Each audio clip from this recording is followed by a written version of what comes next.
بسم اللہ الرحمن الرحیم الحمد للہ رب العالمین والصلاة والسلام علی اشرف المرسلین نبینا و سیدنا محمد وعلی آلہ و اصحابہ اجمعین۔ ناظرین السلام علیکم۔ سیرت النبی صلی اللہ علیہ وسلم کے حوالے سے ہماری گفتگو جاری ہے اور آج اس سلسلے کا 25واں پروگرام ہے۔ پچھلے پروگرام میں عرض کر رہا تھا کہ حضور اکرم صلی اللہ علیہ وسلم کی شان میں ایک یہودی سردار مسلسل گستاخیاں کرتا تھا جس کا نام کعب بن اشرف ہے۔ ہوا یوں کہ غزوہ بدر میں فتح کے بعد یہودیوں کو بہت زیادہ غصہ تھا، اور یہ جو سردار ہے کعب بن اشرف، یہ اس کا باپ عرب تھا لیکن اس کی ماں یہودی تھی، قبیلہ بنو نذیر سے، اور یہ شاعر بھی تھا۔ تو یہ اپنے اشعار میں حضور اکرم صلی اللہ علیہ وسلم کی گستاخی کرتا، صحابہ کرام کو برا بھلا کہتا، اور پھر اس نے یہ کیا کہ مکہ روانہ ہوا، وہاں جا کے مکہ کے سرداروں سے ملا، اپنے اشعار میں مکہ کے وہ سردار جو غزوہ بدر میں ہلاک ہوئے تھے ان کا تذکرہ کیا، ان کو یاد کر کے رویا، اور مکہ والوں سے قسمیں کھا کھا کے کہا کہ تم لوگ جو ہو زیادہ بہتر ہو محمد سے اور محمد کے ساتھیوں سے۔ ابو سفیان پوچھتا ہے اس شخص سے، کعب بن اشرف سے، کہ ہمارا دین زیادہ بہتر ہے کہ ان کا دین زیادہ بہتر ہے؟ تو یہ انہیں یقین دلاتا ہوا کہتا ہے کہ تمہارا دین زیادہ بہتر ہے۔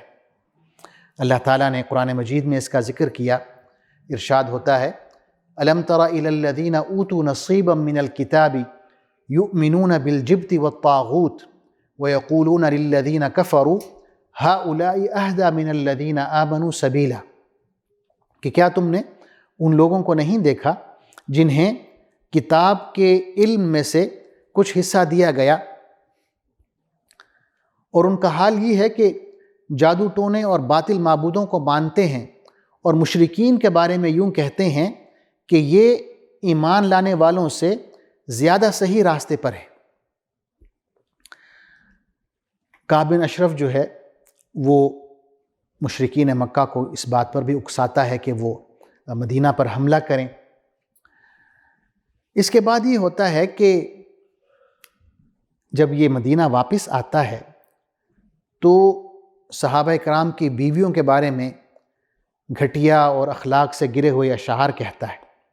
حضور اکرم صلی اللہ علیہ وسلم کے بارے میں بھی اپنے اشعار میں گستاخی کرتا ہے، یعنی ایک وہ گستاخیوں کا سلسلہ شروع کر دیتا ہے۔ حضور اکرم صلی اللہ علیہ وسلم صحابہ کرام سے کہتے ہیں من لکعب بن الاشرف فإنه آذى اللہ ورسولہ، کہ کعب بن اشرف کے لیے کون ہے، اس نے اللہ اور اس کے رسول کو اذیت پہنچائی ہے، تکلیف پہنچائی ہے۔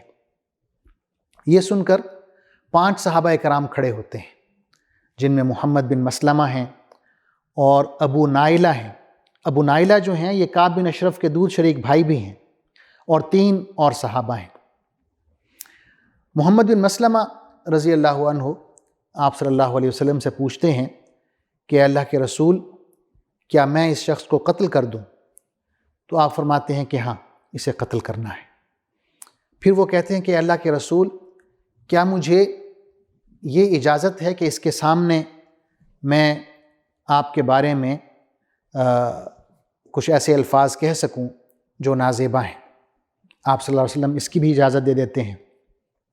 تو محمد بن مسلمہ رضی اللہ عنہ اس کے پاس جاتے ہیں، کعب بن اشرف کے پاس، اور کہتے ہیں کہ جب سے یہ شخص آیا ہے ہمارے درمیان، یعنی محمد صلی اللہ علیہ وسلم، ہم مشکل میں گرفتار ہیں اور سمجھ نہیں آتی کہ ہم کس طرح اس مشکل سے نکلیں۔ تو کعب بن اشرف کہتا ہے کہ تم بہت جلد اس شخص سے بیزار ہو جاؤ گے۔ پھر محمد بن مسلمہ یہ بھی کہتے ہیں کہ اب مسئلہ یہ ہے کہ ہم اس شخص کے ہاتھ پر بیعت کر چکے ہیں، اور جب تک ہمیں پتہ نہیں چلتا کہ اس کا انجام کیا ہوگا، ہم اس بیعت سے نکل نہیں سکتے۔ اور فی الحال جس مقصد کے لیے میں آیا ہوں آپ کے پاس وہ یہ ہے کہ ہمیں 1 یا 2 بوریاں کھجور کے ادھار دے دو، کیونکہ جب سے یہ آئے ہیں ہمارا سارا غلہ ہی ختم ہو گیا ہے۔ تو کعب بن اشرف کہتا ہے کہ کھجور تو میں دے دوں گا، لیکن اس کے بدلے تم کیا چیز میرے پاس گروی رکھواؤ گے؟ محمد بن مسلمہ پوچھتے ہیں کہ آپ بتائیں ہم کیا چیز گروی رکھیں؟ تو وہ کہتا ہے کہ یوں کرو، اپنی عورتوں کو میرے پاس گروی رکھوا دو۔ محمد بن مسلمہ کہتے ہیں کہ ہم اپنی عورتوں کو تمہارے پاس گروی رکھوائیں جبکہ تم عرب کے حسین ترین نوجوان ہو۔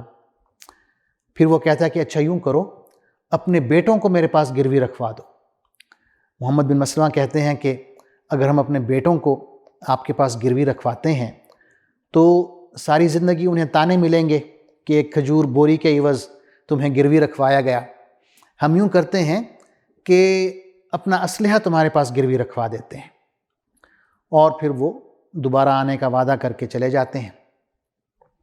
اگلے روز ابو نائلہ آتے ہیں کعب بن اشرف کے پاس اور وہی باتیں دہراتے ہیں جو ایک دن پہلے محمد بن مسلمہ کہہ کے گئے تھے کہ ہمارا اناج ختم ہو گیا ہے، جب سے یہ لوگ آئے ہیں مکہ سے ہم نے پورے عرب سے دشمنی مول لے لی ہے، سمجھ نہیں آتا کہ ہم اپنی جان کیسے چھڑوائیں۔ اور یہ بھی کہتا ہے کہ میں اکیلا نہیں ہوں، میرے ہم خیال اور بھی لوگ ہیں اور ہم سب تمہارے پاس آنا چاہتے ہیں اور میں ان کو لے کر آؤں گا، تم انہیں کھجور بیچنا مہنگے داموں تاکہ تمہارا فائدہ ہو۔ تو کعب بن اشرف بہت خوش ہوتا ہے یہ باتیں سن کے۔ دوسری طرف ابو نائلہ جو ہیں وہ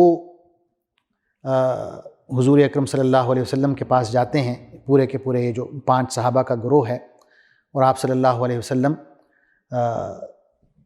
مدینہ کا جو قبرستان ہے البقیع، وہاں انہیں ملتے ہیں اور انہیں دعائیں دے کر روانہ کرتے ہیں، اور آپ صلی اللہ علیہ وسلم خود تہجد میں مصروف ہو جاتے ہیں۔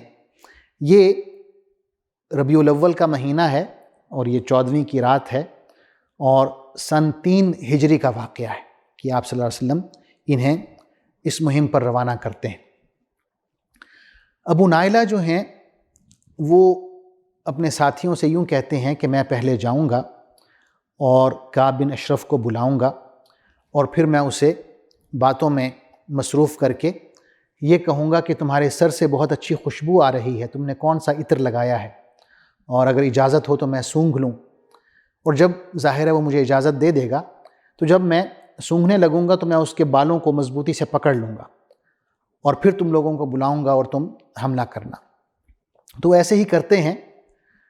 محمد بن مسلمہ رضی اللہ عنہ کی قیادت میں یہ صحابہ کرام کا گروہ جاتا ہے، ابو نائلہ اسے بلاتے ہیں کعب بن اشرف کو، اور اسی طرح گپ شپ میں لگا لیتے ہیں، باتوں میں مصروف کر لیتے ہیں، اور پھر کہتے ہیں کہ بھئی تم نے کون سا عطر لگایا ہے، تمہارے سر سے تو بہت اچھی خوشبو آ رہی ہے، اگر اجازت ہو تو میں سونگھ لوں۔ تو جب وہ اجازت دیتا ہے اور یہ سونگھنے کے لیے قریب ہوتے ہیں تو اس کے بالوں کو اچھی طرح پکڑ لیتے ہیں اور اپنے ساتھیوں کو بلاتے ہیں اور سب مل کے اس خبیث کو جہنم رسید کرتے ہیں، اور پھر آ کے حضور اکرم صلی اللہ علیہ وسلم کو خوشخبری دیتے ہیں۔ کعب بن اشرف کے قتل کے بعد یہودی کوئی رد عمل ظاہر نہیں کرتے، ان کے دلوں پر رعب طاری ہو جاتا ہے اور انہیں یقین ہو جاتا ہے کہ اگر کوئی بھی شخص مدینہ کا امن خراب کرے گا تو اس کا انجام برا ہوگا۔ اس کے بعد غزوہ بحران ہے۔ غزوہ بحران سن 3 ہجری میں ہوتا ہے، ربیع الثانی کے مہینے میں۔ قریش حملہ کرتے ہیں اور یہ جو جگہ ہے بحران، یہاں تک پہنچتے ہیں۔ حضور اکرم صلی اللہ علیہ وسلم 300 صحابہ کرام کا لشکر لے کے بحران پہنچتے ہیں، لیکن قریش وہاں سے واپس چلے جاتے ہیں۔ آپ صلی اللہ علیہ وسلم اس مقام پہ 1 مہینہ انتظار کرتے ہیں، لیکن قریش نہیں آتے مقابلے کے لیے، تو آپ صلی اللہ علیہ وسلم مدینہ واپس آ جاتے ہیں۔ اس کے بعد ایک فوجی مہم ہے جو حضرت زید بن حارثہ رضی اللہ عنہ کی قیادت میں بھیجی جاتی ہے۔ یہ جمادی الثانی سن 3 ہجری میں ہوتی ہے۔ اس کی تفصیل یہ ہے کہ غزوہ بدر کے بعد جب قریش کو یہ اندازہ ہو جاتا ہے کہ یہ جو شاہراہ ہے تجارت کے لیے جو مکہ سے شام جا رہی ہے اب یہ محفوظ نہیں ہے اور ہم اس پر اب ہم سفر نہیں کر سکتے، تو وہ مشورہ کرتے ہیں کہ اب ہم کیسے شام کا سفر کریں، کس طرح ہم اپنی تجارت کو جاری رکھیں، کیونکہ اگر تجارت نہیں کریں گے تو ظاہر ہے زیادہ عرصہ تک وہ زندہ نہیں رہ سکتے، کیونکہ یہی ان کا جو ہے وہ سبب تھا، تجارت، اسی سے وہ مال کماتے تھے۔ تو مشورے کے بعد یہ طے ہوا کہ ہم بجائے کہ اس شاہراہ پر جائیں جو مدینہ سے ہو کر گزرتی ہے، ایک دوسرا راستہ ہے جو کہ لمبا ہے لیکن محفوظ ہے۔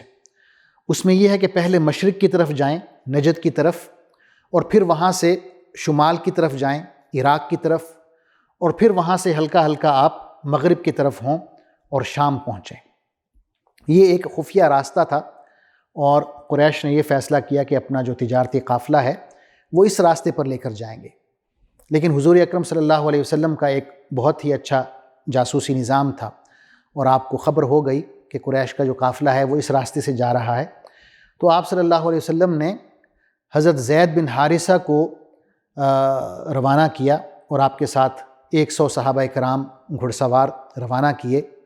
حضرت زید بن حارثہ رضی اللہ عنہ اس قافلے پر حملہ کرتے ہیں اور جو صفوان بن امیہ کی قیادت میں ہے، صفوان جو ہے اپنے ساتھیوں سمیت بھاگ جاتا ہے اور صحابہ کرام کو اس قافلے میں سے بہت سا مال غنیمت ملتا ہے، اور یہ ایک بہت بڑی ضرب ہوتی ہے جو قریش کو غزوہ بدر کے بعد ایک دوسری کاری ضرب ہے جو مالی نقصان کی شکل میں ہے وہ لگتی ہے۔ اور اس کے بعد قریش کے سامنے دو راستے بچتے ہیں۔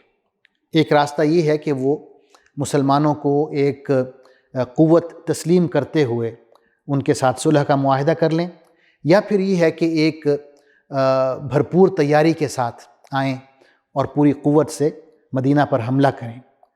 تو سوال یہ پیدا ہوتا ہے کہ قریش نے کون سا راستہ اپنایا، امن کا راستہ اپنایا یا جنگ کا راستہ؟ یہ انشاءاللہ ہم اگلے پروگرام میں اس کا تذکرہ کریں گے۔ تب تک کے لیے اجازت دیجیے۔ اللہ حافظ، والسلام علیکم ورحمۃ اللہ وبرکاتہ۔